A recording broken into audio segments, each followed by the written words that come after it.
Whoa, MG. I'm Rox of RoxStarBakes and it is Saturday. Do you know what that means? It's time for a new project. I've really been wanting to tackle a mermaid project, so this week I'm going to make Gudetama mermaid cupcakes. Let's get into it.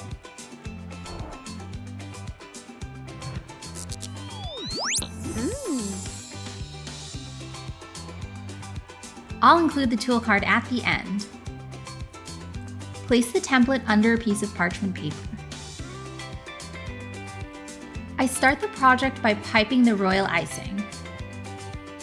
I do this to give the royal icing pieces time to dry. You can use your favorite royal icing. I use a number 3 tip and a coupler. Here's a tip. When you're not using the royal icing, you can keep it upside down in a pint glass so it doesn't spill out of the tip. Every once in a while, I wipe off the excess royal icing to keep the piping neat. By the way, if you have a second, please hit the like or share this video so I can keep making new decorating or baking videos every Saturday. Back to the tutorial.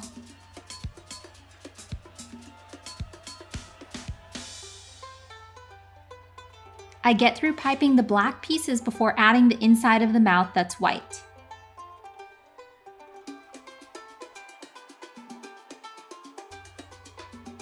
I make the royal icing pieces the day before because it takes time to dry. Here are the seashells.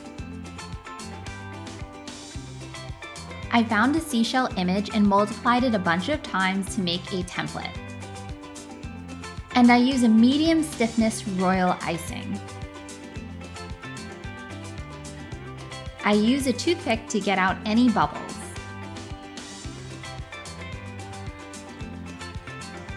If I hear from enough folks that you'd like a royal icing video on how to and tips, I can put something together. I didn't do this here because a lot of people have very similar recipes or may just buy it at a store. This takes about an hour to dry. You might be wondering, why royal icing over candy melts? I wanted to get a color that is really similar to the Gudetama mermaid plush. With royal icing, I can customize the color.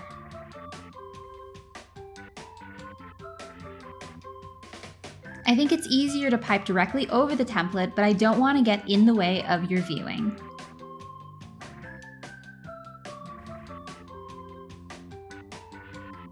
To emphasize the scales and to match the Gudetama mermaid, I use the same 2 colors, white and yellow. Because I want the edge to be yellow, I use a butter knife to add yellow buttercream to one of the creases of the piping bag.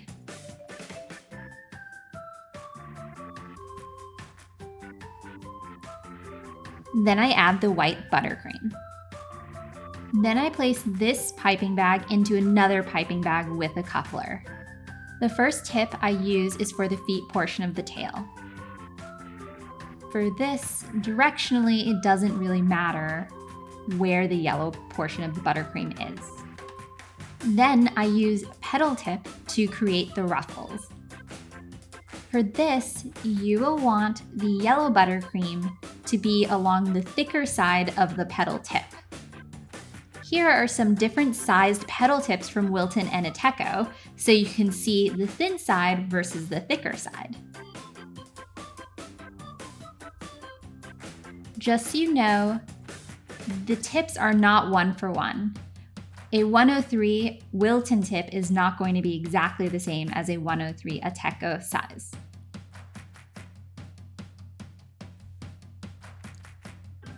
Now, let's get the cupcakes ready. For this project, I wanted dome-topped cupcakes to have more surface area to work off of. To accomplish this, I preheated the oven to 400 degrees and placed the cupcakes in the center of the oven. Then, 5 minutes into baking, I lowered the temperature per the recipe. You may be tempted to open the door during the baking process, but follow your recipe's timing before testing. Keep the oven light on to check the cupcakes. Typically, I reserve the dome for muffins. Lemon cupcakes or vanilla cupcakes are awesome for this project. If you'd like these, I have a recipe and how-to videos that I'll link in the description below. I have 2 colors of frosting for the base. I keep them in piping bags so it's easier to frost them. So I pipe the 2 halves of color, and then I use an angled spatula to smooth everything out.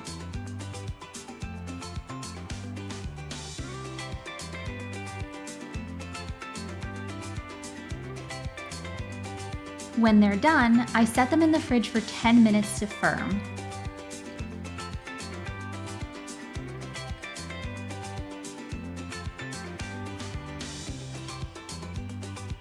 I form the tail with buttercream. There are 2 pieces of the tail, the leg part and the feet part. I use a 21 tip to create the feet of the tail.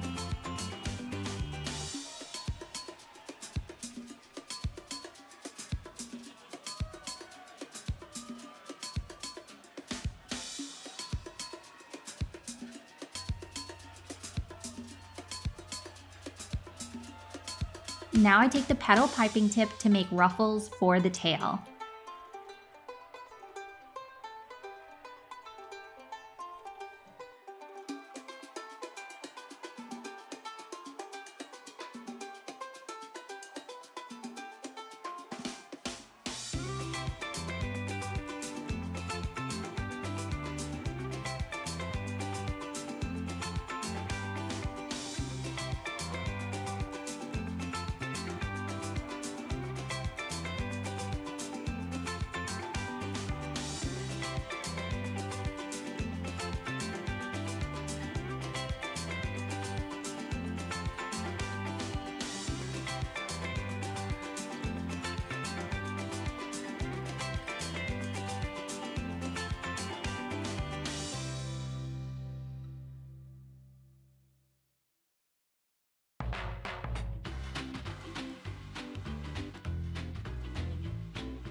Then I add on the dry faces.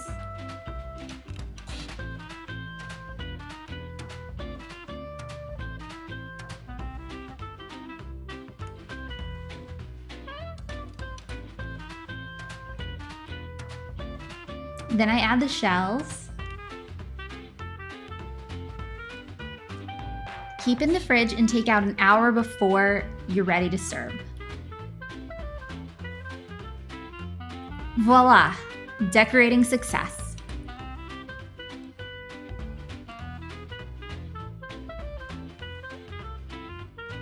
Here is the tool card. Save or screenshot for reference. Thank you so much for watching. I hope you have a stellar week, and I'll see you here next Saturday. Bye.